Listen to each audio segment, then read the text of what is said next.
Is Macron on the brink? With growing calls for impeachment looming over him, his days as France's president do appear to be coming to an end. I'm Dr. Steve Turley, your Patriot Professor, and we're going to see the latest bombshell report coming out of France that predicts that Macron's resignation is indeed at hand. So are these reports right? That is what we're going to find out. Before we dive in, gang, with all of this uncertainty, all of this insanity surrounding us in the world as a whole, there's never been a better time to secure your finances with the timeless value of gold and silver. And so that's why we have as one of our wonderful friends and sponsors, the amazing company Goldco, because they're patriots just like us who want to help you and guide you in how to get into precious metals completely tax-free and penalty-free. In fact, if you click on that link below right now, you can get your very own absolutely free gold and silver kit. It's an amazing free resource that shows you step-by-step how to get into precious metals, even if your money's still in a retirement account like an IRA or a 401k. And just to show you how awesome the Patriots at Goldco are, the best part is that you may actually already qualify to get up to $10,000 in free silver. You heard that right, $10,000 in free silver. So what are you waiting for? Get in on the action by clicking on that link below or going to turleytalkslikesgold.com and get your free gold and silver kit today. Politico has a bombshell report out today that the Macron presidency is indeed on the brink. According to several political insiders in Paris, Macron may indeed be forced to step down in mere months, bringing a decisive end to his presidency. Macron's term doesn't end until 2027, but his political clout is literally imploding as we speak, and even political allies are beginning to turn their backs on him. Again, this according to Politico. Now, if you don't know, the far left in France is actually trying to get Macron impeached as we speak. They put forward a candidate for prime minister, and Macron has thus far refused to appoint that candidate, and so the far left is seeking political retribution against Macron in the form of impeachment. Now, the delicious irony in all of this is that Macron only has himself to blame for the far left coming to power in France. Several weeks back, we reported on a stunning victory in France's national elections by a far-left bloc of parties, and we're talking literally communist left, that won the most seats in France's parliament in their national elections. Macron's party, Renaissance, they came in second. And this happened after France's nationalist populist right, the so-called far right, was favored to win those national elections. But Macron sabotaged that victory.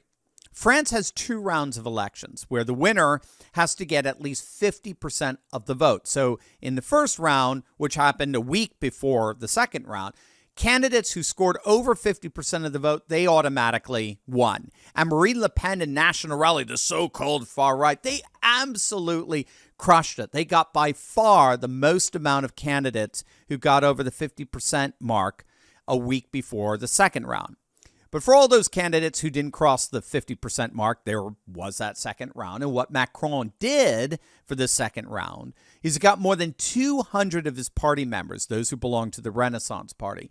He got them to drop out of the second round and turn around and endorse the far left candidates who had previously come in second place in those first round elections. So basically what you had, right, is you had first round elections, you had a first place, second place, third place. Whoever came, the so-called far right generally came in first, but they didn't hit the 50%. Then you had second place and third place. And Macron got his third place kind of losers to drop out, endorse the far left second place. And so what ended up happening is the second and third place winners teamed up and knocked out the first place winner. So Macron successfully thwarted the so-called far right from coming to power. But in the process, he ended up putting the far left into power. And now, because he refuses to appoint their prime minister that the far left wants, now they're trying to have Macron impeached. I mean, you literally can't make this stuff up. So needless to say, France's government right now is totally divided, and everyone, the far left, the far right, the moderates, the centrists, literally everyone is blaming one person, and that's Macron. So reports are growing that Macron is not going to survive politically much longer. Now, of course, Macron made no friends here in the States after reports came out that he personally ordered the arrest of Telegram founder Pavel Durov, who was arrested several days back at Paris's Le Bourget airport after he exited his private plane. The plane had landed there for refueling. The arrest warrant appears to have been largely improvised. Reports are that there was no indication of an arrest warrant when Pavel's private plane took off earlier in that day. So French officials apparently got word that they were landing in Paris. Some are actually arguing that Macron himself had invited Pavel to Paris. But whatever, they basically fabricate an arrest warrant, and they're charging Pavel, who does have French citizenship, but they're charging him as an accomplice to drug trafficking, child exploitation, because supposedly some are using Telegram for that. And he refused to comply with French authorities to crack down on that. So it's clearly insane. And the international backlash has been absolutely fierce. Everyone from Robert Kennedy to Elon Musk have been calling for Pavel's immediate release and the dropping of all charges. But this was hardly the first international embarrassment for Macron, obviously.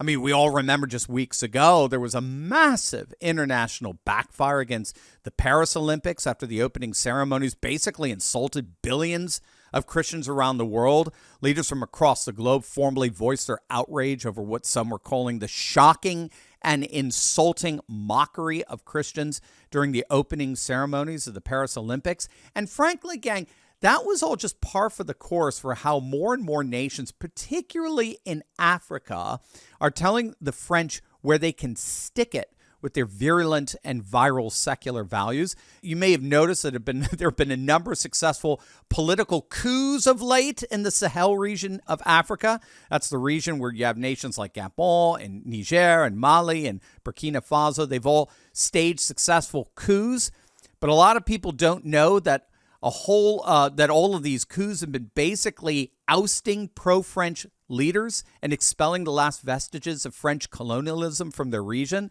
It's been nothing short of an international humiliation for Macron. And no matter what threats or blustering rhetoric he's been throwing at these African leaders, they've done nothing but laugh at him. In fact, they've gone further. One of the first acts of the new junta in Gabon was to ban French President Emmanuel Macron from ever entering their nation again.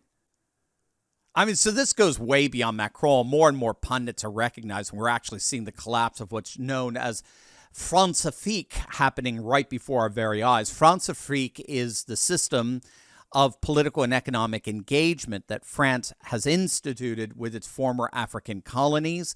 And it's a relationship where African nations have remained highly dependent on France. So, for example, the CFA franc, which is the national currency for most of these African countries in the Sahel region, ironically, it's still printed in France. So these once colonized African nations continue to remain dependent on France for their very own currency.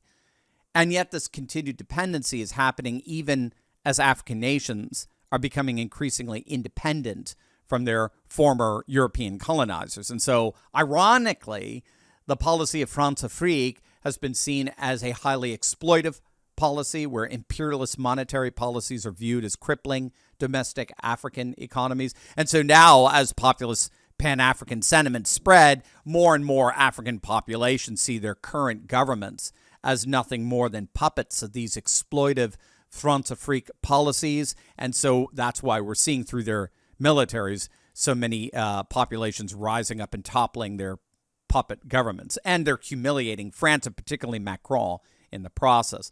And these international embarrassments are only pouring salt on the wounds of Macron's domestic embarrassments. You may recall back in April of 2021, the French news magazine Valeurs Actuelles sent shockwaves throughout France. 20 retired generals and upwards of 80 ex-officers and military service personnel published an op-ed warning that France was actually on the brink of open civil war. The open letter came on the heels of the fatal stabbing attack of a policewoman in Paris by a Tunisian immigrant. And it was but the latest in a whole string of Islamic terrorist attacks against French citizens over the previous few months. And this open letter made explicit that if Macron did not get his act together, then basically he should be overthrown. Otherwise, France was just going to descend into literal social chaos.